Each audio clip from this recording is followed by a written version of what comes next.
म्हणून आचार्यांचा विवेक चूडामणीतला श्लोक आहे, न विषय भोगो भाग्यम योग्यम खलु यत्र जंतु मात्रमपि. विषयांची उत्तमोत्तम सुबत्ता भोवती मांडली म्हणजे आपण स्वतःला भाग्यवान समजायचं अजिबात कारण नाही, असं आचार्य शंकराचार्य सांगतात. न विषयो भोगो भाग्यम योग्यम खलु यत्र जंतु मात्रमपि.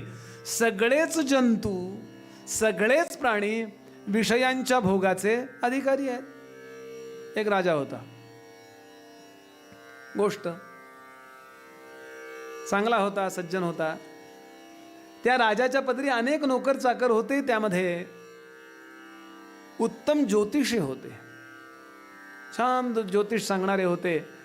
पण त्यांच्या त्या राजवाड्यामध्ये अचानक एक फाटकं धोतर असणारा, साधा, अंगावर साधं उपरणं, दाढीचे खुंट वाढलेले, असा एक असामान्य ज्योतिषी आला. सगळे ज्योतिषी जागेवरनं उठले, राजाकडं पाठ केली आणि त्याच्या चरणावर मस्तक ठेवलं, साष्टांग नमस्कार घातला. काय ज्योतिष, अंदाजानं आम्ही ज्योतिष आपलं करतो. लग्न कधी होईल, सुधारल्यावर. सुधारणार कधी, लग्न झाल्यावर.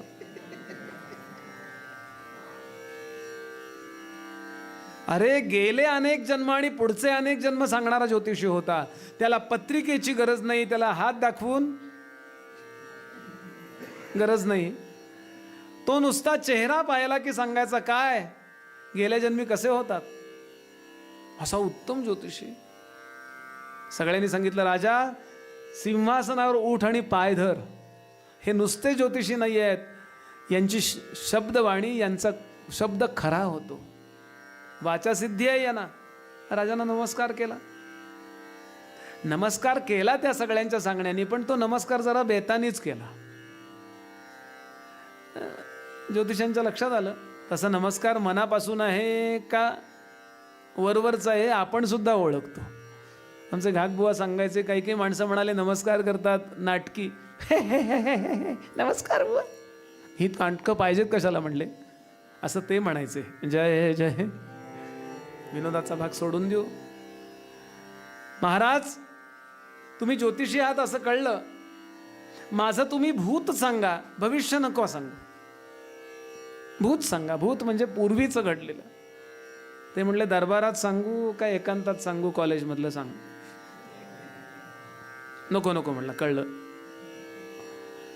म्हणलं ज्योतिष सांगता का मला. ते म्हणाले नाही, मला प्रेरणा होत आहे तुला ज्योतिष सांगायची. नाही नाही, तुम्हाला तुमच्या गुरुची शपथ आहे, सांगा. ऐकून घेशील 100%. आज कुठला वार आहे. सोमवार आहे. पुढच्या सोमवारी या वेळेला तुझं सगळं उरकून ही सगळी मंडळी आलेली असतील. घाबरला हो, कारण याचा शब्द खरा होतो. राजा याच्या पुढचं भविष्य ऐक.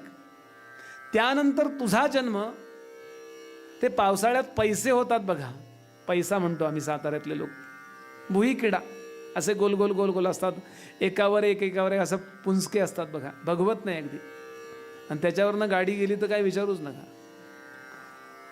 असं तर असा तू पैसा होशील, भुई किडा होशील, आणि त्यानंतर तुझा जन्म याच घराण्यामध्ये सलग 10 पिढ्या होईल. त्यानंतर वैराग्य प्राप्त होईल, सद्गुरूंची भेट होईल, आणि मग तुझ्या उद्धाराचा मार्ग मोकळा होईल. याला म्हणतात भविष्य. राजानं काय घेकार सत्कार, शाल घाला, श्रीफळ द्या, दक्षिणा द्या, ती दिली. ज्योतिषी निघून गेले. मंगळवार गेला, बुधवार गेला, शुक्रवार, शनिवार, रविवार, सोमवारी सकाळी तो उठला का ही शिंक सुद्धा आली नाही हो. त्याला वाटलं होतं वास येईन, असं होईल, सर्दी होईल इत्यादी. काही झालं नाही, शिंक सुद्धा आली नाही. सकाळचा नाश्ता केला त्यानं, काही नाही. दुपारचं जेवण केलं, काही नाही. सगळं उत्तम. आणि मनात आलं, है उगाच आपलं काहीतरी एक स्वतःभोवती वलय निर्माण केलेलं दिसतंय त्या महाराजानं, त्या ज्योतिषानं. आणि दुपारची झोप घेऊन उठला. 1 ते 4 नव्हे, 2-2:30ला उठला. उलटीसारखं वाटलं आणि म्हणून जो त्या बेसिन काय ज्या वेळेला होतं तिथे गेला आणि पहिलीच रक्ताची उलटी झाली. दुसरी झाली, तिसरी झाली, 27 उलट्या झाल्या आणि राजा अंथरुणाला खिळला अर्ध्या तासात. कळेना पुढे काय होणार आहे, कळेना देह कोठपर्यंत आहे, समर्थ म्हणाले. आणि त्यानं आपल्या मुलाला जवळ बोलवलं, युवराजाला सांगितलं, तू आता राजा होशील, एक काम करशील का? तो म्हणला, बाबा असं बोलू नका हो. नाही, मी विचारतोय त्याचं उत्तर दे, एक काम करशील? तो म्हणाला, काय करू?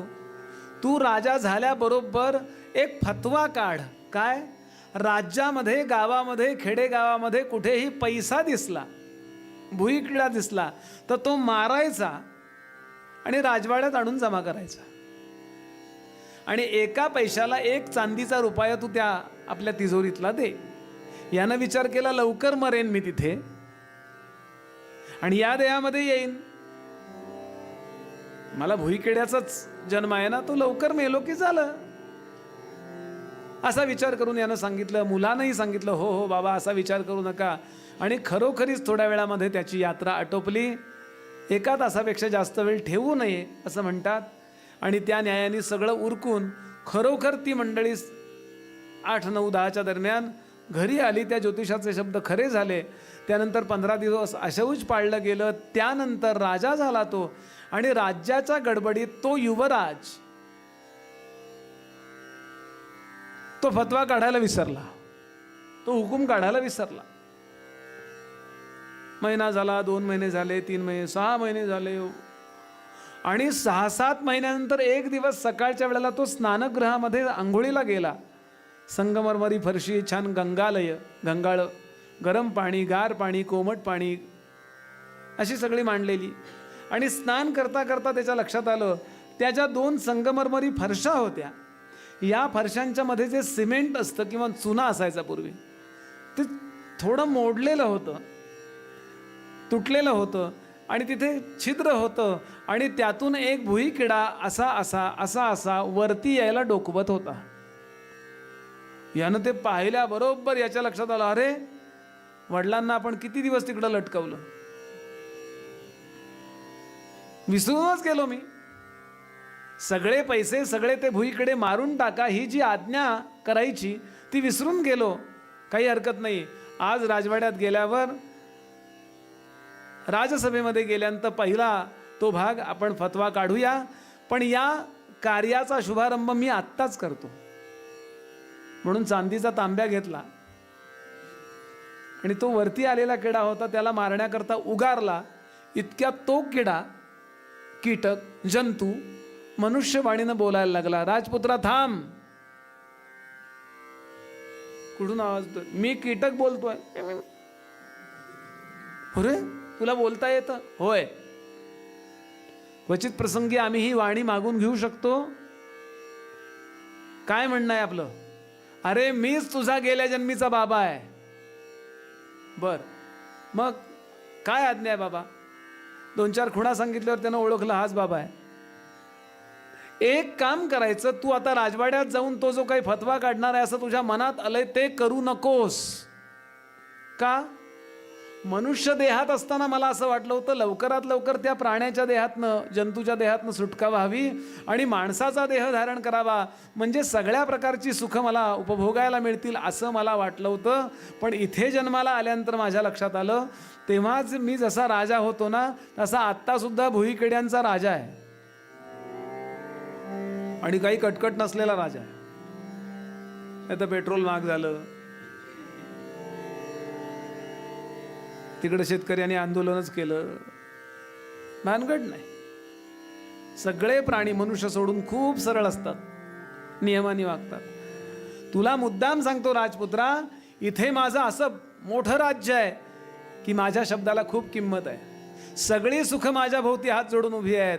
आणि विशेष म्हणजे या जन्मातली माझी बायको तुझ्या आईपेक्षा सुंदर आहे. जय जय. थोडंसं धातकथा मातकथा म्हणतात तसं रंगवून सांगण्याकरता पुराणामध्ये या कथा आल्या. मला मुद्दा हा सांगायचा की आचार्य विवेक चूडामणी नावाच्या ग्रंथामध्ये आम्हाला आग्रहाने सांगतात, न विषय भोगो भाग्यम, विषय भोग म्हणजे भाग्य नव्हे का, योग्यम यत्र जंतुमात्रमपि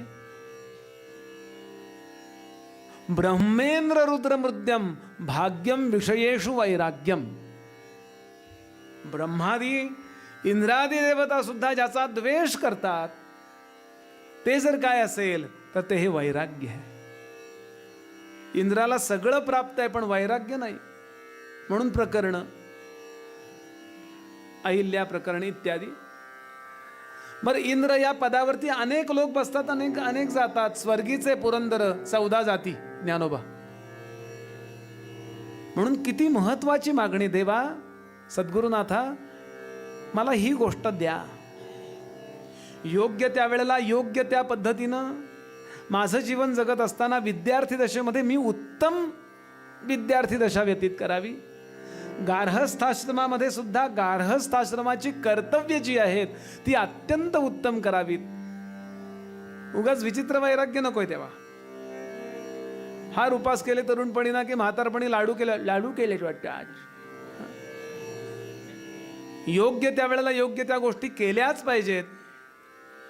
आणि म्हणून त्या वेळेला ते सगळे भोग असतील वा दान असेल हे सगळं मी नीट करावं. वानप्रस्थामध्ये खरंच मी रिटायरमेंटला लागावं. जगाशी होणारा वियोग हा जर अपरिहार्य आहे तर त्याची काहीतरी तर तयारी करावी की नाही. आणि ती वानप्रस्थात करावी लागते. आणि संन्यास याचा अर्थ मी आणि माझेपण विसरले जयाचे अंतःकरण संन्यासी तया म्हणती जाण धनंजया.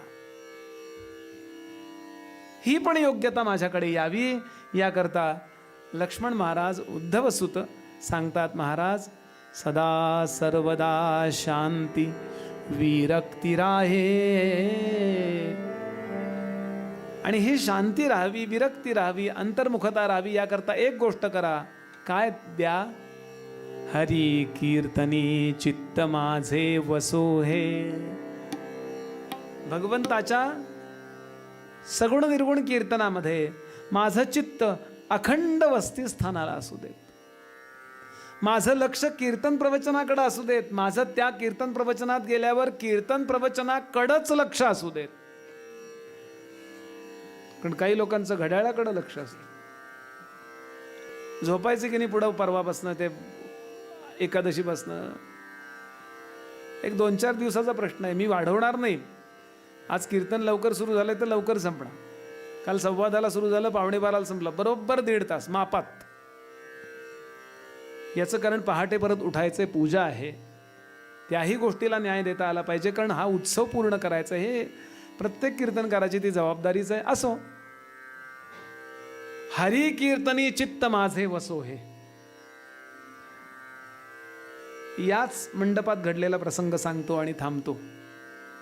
अखंडिता अध्यात्म करणी पडावे हे दोन्ही चरण घ्या आणि असं समर्था मला पूर्ण वैराग्य द्यावे. याच मंडपात घडलेला प्रसंग कधी 200-300 वर्षापूर्वी. हा मंडप होता का नाही मला माहिती नाही, पण ते तर मंदिर होतं. संभाजी महाराजांनी रामचंद्र पंत अमात्यांकडून आपल्या परमगुरूचं, आपल्या वडिलांच्या गुरूचं हे सुंदर मंदिर बांधलं असं इतिहास सांगतो. म्हणून संभाजीना जे मानतात, कोल्हेना नव्हे, शिवाजी महाराजांना जे मानतात त्यांनी समर्थांना मानलं पाहिजे. कारण ते दोघं समर्थांना मानत होते. सज्जनगडावरच काही चुकीच्या सवयी जाव्यात याकरता शिवाजी महाराजांनी समर्थांच्या सान्निध्यात संभाजी महाराजांना 6 महिने ठेवल्याचा उल्लेख आहे. समर्थांच्या आयुष्यातलं शेवटचं पत्र संभाजी महाराजांकरता लिहिलेलं आहे. काही उग्रस्थिती सांडावी, काही सौम्यता धरावी, शिवरायास आठवावे, जीवित्व तृणवत मानावे. हे शेवटचं पत्र आहे. यानंतर समर्थांनी काही लेखन केलेलं नाही. इतिहासाकरता मी हे बोललो. तर समर्थांचा निर्याण दिन झाला आणि त्यानंतर 1-2 वर्षानंतर घडलेला प्रसंग इथेच.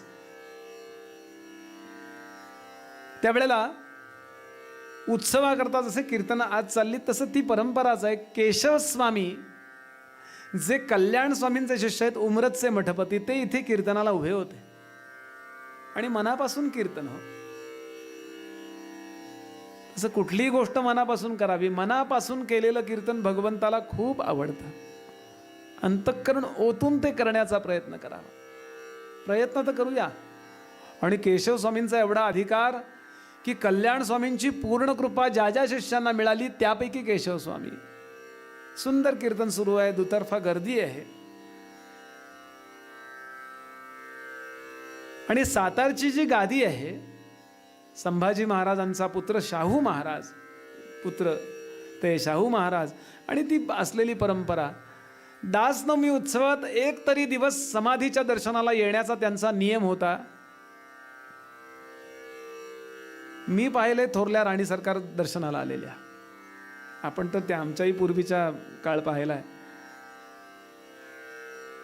असे शाहू महाराज दर्शनाला आले. कोड्यावरती बसले, तिकडचं काम उरकलं, भरा भरा भरा भरा भरा आले, दर्शन घेतलं. असंच कीर्तन सुरू आहे आणि कीर्तनात झटकन जाऊ नये, उठून जाऊ नये असं शास्त्र आहे.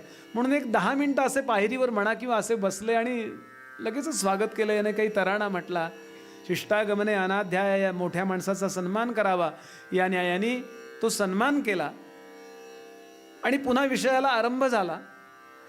ते शाहू महाराज त्या बुवांना म्हणाले, केशव स्वामींना, महाराज जरा गडबड आहे राजकारणाची, मला लगेच गड उतरला पाहिजे, एक 5-10 मिनिटं मी कीर्तनाला बसतो. मग काय म्हणणार? नाही नाही नाही असं नाही चालणार असं म्हणणार. बरोबरच आहे, ठीक आहे. आणि शांतपणे कीर्तन सुरू झालं आणि इतकं रंगलं कीर्तन ते की शाहू महाराजांना वेळेचा विसर पडला.